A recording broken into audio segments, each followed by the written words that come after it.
This is the narrowest canal ever built in the world.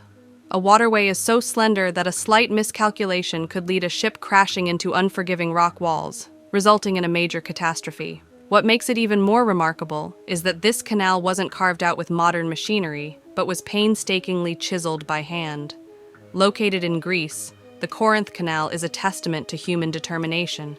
Builders had to excavate through rock layers plunging to depths of 275 feet just to create this extraordinary passage.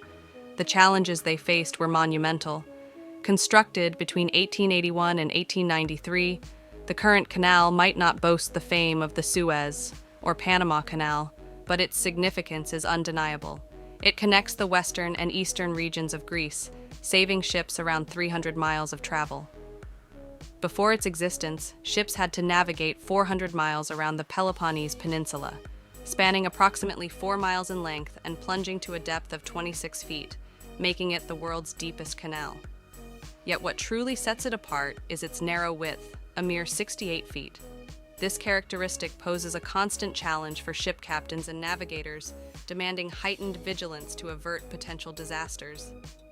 Despite its impressive depth, the canal's narrowness restricts the passage of most modern vessels, impacting its economic significance.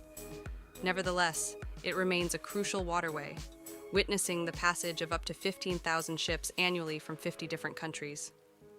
While the limitations are evident, the current canal continues to be a historic and navigational landmark, contributing to maritime activities in the region.